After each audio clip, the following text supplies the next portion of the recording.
একজন স্ট্রাইকার যদি বছরে 40 গোল করতে পারে তাহলে বলা হয় সে তার পিক ফর্মে আছে। সেই স্ট্রাইকারটা যদি টানা 22 বছর, আমি আবারও বলছি টানা 22 বছর নিজের পিক ফর্ম ধরে রেখে বছরে 40টি গোল করতে পারে তাহলে 22 বছর পর তার গোল সংখ্যা হবে 880। ক্রিস্টিয়ানো রোনালদোর ক্যারিয়ারের গোল সংখ্যা সেখানে 895। যদি বেঁচে থাকি আজ থেকে 50 বছর পরে, যখন ছেলেপুলেরা লাল সবুজের জার্সিতে রাস্তায় দৌড়াবে, আমি তখন লাঠি ভর দিয়ে কোনো রকম হেঁটে গিয়ে জ্বালানা পর্দা সরিয়ে দেখতে থাকবো।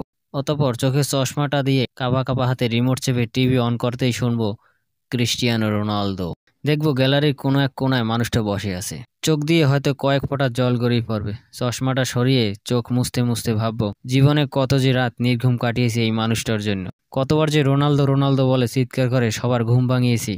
বাচ্চা ছেলেরা এসে জিজ্ঞেস করবে, কি গো দাদু এখনো রোনালদো, কি পেলেন? আমি মৃদু হেসে বলবো যে লাভ ক্ষতি ভেবে কি আর ভালোবাসা হয় রে, প্রথম জীবনের ভালোবাসা ভুলি কি করে বল। জীবনের শেষ দিনগুলোতে কাপা কাপা হাতে ইউটিউবে সার্চ বক্সে লিখবো Cristiano Ronaldo the greatest of all time. দেখতে থাকবো যে দু হাত উঁচিয়ে ছুটতে থাকা সেই সেলিব্রেশন গুলো। জানি এই কথাগুলো তোমার কাছে পৌঁছাবে না, তুমি বিশ্বকাপ জিতেছো কোটি মানুষের এই হৃদয়, যা শত সহস্র বিশ্বকাপ দিয়ে কেনা যায় না। ক্রিস্টিয়ানো রোনালদো, তুমি এক আইকনিক।